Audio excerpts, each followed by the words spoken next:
Today, a lot of information came out that was finally put together, and I'd like to take a look at them and present them in a way that becomes digestible to as many people as possible, especially those of you who are unaware of the powerful and influential figures behind the violent, seemingly chaotic riots that in actuality involve a lot of organizations and a lot of money. The footage I'm showing you now is that of the April 15th Battle of Berkeley. As you can see, the people in the front here are very defensive, yelling stay back, and seeming to form an offensive line around a very tiny lady here. That might be because this is actually a prominent figure in the far left scene. This is Yvette Falarka. Do you mind sharing your first and last name? Sure. It's Yvette Falarka, and I'm a national organizer with BAM, which stands for By Any Means Necessary. BAM is building and leading a movement that's committed to building militant, integrated, direct action. Here you should note that when a fight breaks out, the front line engages, while several make sure that Falarka is protected. And here happens to be the infamous backlock attacker right beside her, ready to strike. But there are more people of interest here.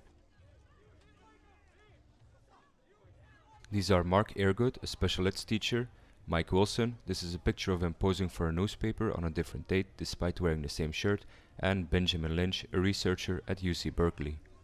These same people were seen at the March 4th Berkeley riots right beside Falarka. They likely act as the on-the-field brains, giving directions and making decisions, as well as riling up the young members that look up to them as some sort of revolutionaries. If you see them, know that they are most likely well protected by a dedicated group and are high-value targets responsible for instigating violence and riots, even when there's peaceful moments and conversation going on. A very creepy detail is that she is a middle school teacher. This violent and radical far-left nutjob actually influences young children on a daily basis. After seeing the Sacramento footage, she was placed on administrative leave, but 6 weeks later she was already returned to the classroom. The school had a long list of reasons to fire her dating back already to 2009, including immoral conduct, refusal to obey school laws, dishonesty, and unprofessional conduct. On top of all of this, she has been accused of pushing students to join protests.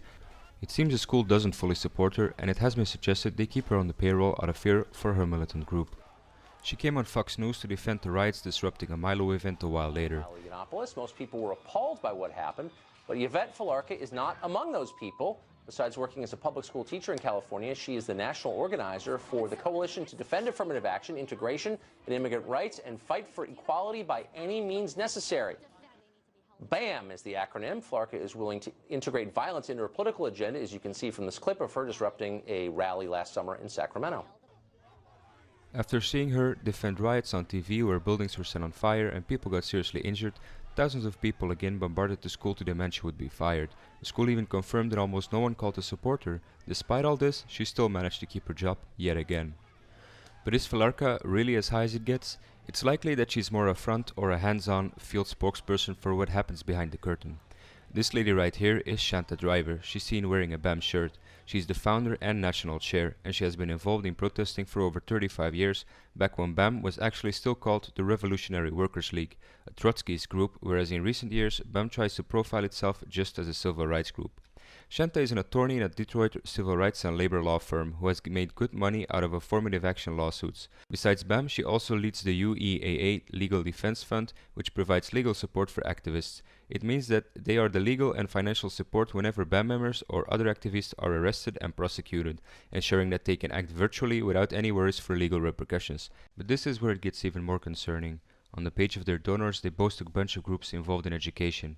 So if anyone wonders why American education is a brainwashing center for far-left ideologies, well, this is an example of how it got so far. And aside from that, there's some people involved in politics and a couple really big and wealthy charities.